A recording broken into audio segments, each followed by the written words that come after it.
tous.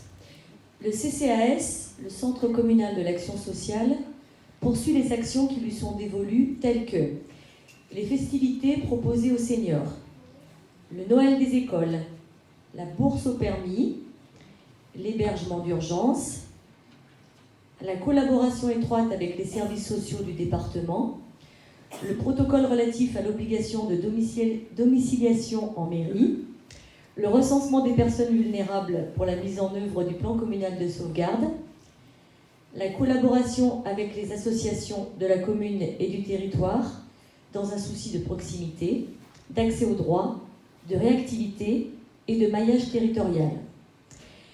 Cette année, 3 nouvelles propositions émergent de cette volonté.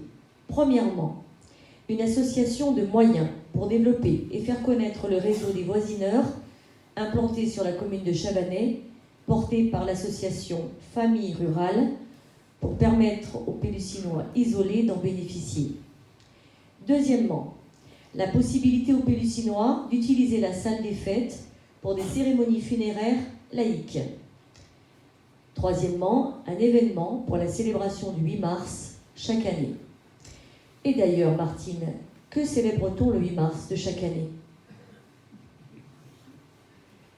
Le 8 mars est une journée d'action, de sensibilisation et de mobilisation dédiée à la lutte pour le droit des femmes, l'égalité et la justice.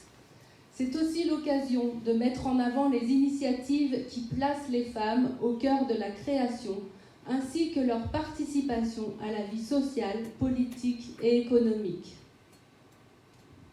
Depuis quand la France célèbre-t-elle le 8 mars ? C'est en 1982, sous l'impulsion d'Yvette Roudy, ministre déléguée aux droits des femmes, que la France reconnaît le 8 mars comme Journée internationale des droits des femmes. Chaque année, dans le monde, combien de femmes sont-elles mariées de force avant leur majorité ? Au moins 12 millions de jeunes filles mineures sont unies chaque année à des hommes qu'elles ne connaissent parfois pas. Cela représente 28 filles mariées de force par minute.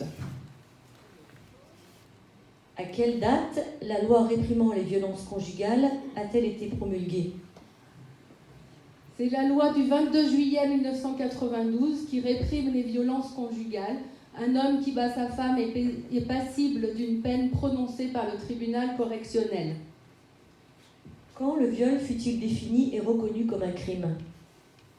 Le 23 décembre 1980, la loi relative à la répression du viol et de certains attentats aux mœurs donne une définition précise du viol et le reconnaît comme un crime. Qui a rédigé la Déclaration des droits des femmes et de la citoyenne en 1791 ? Olympe de Gouges est considérée comme l'une des pionnières du féminisme français. Elle a laissé de nombreux écrits en faveur des droits civils et politiques des femmes. Quel bâtiment municipal va être inauguré au nom d'une célébrité pélussinoise le 8 mars 2024 ? La salle des fêtes. Quelle est la personnalité qui a été choisie par le CCAS et les associations consultées par celui-ci ? Vous pourrez venir le découvrir à 17h le 8 mars prochain dans cette même salle des fêtes. Mais en avant-première, nous vous annonçons que la personnalité choisie a marqué son passage par son implication dans la vie sociale, associative et économique de notre commune. Il s'agit de Denise Éparvier.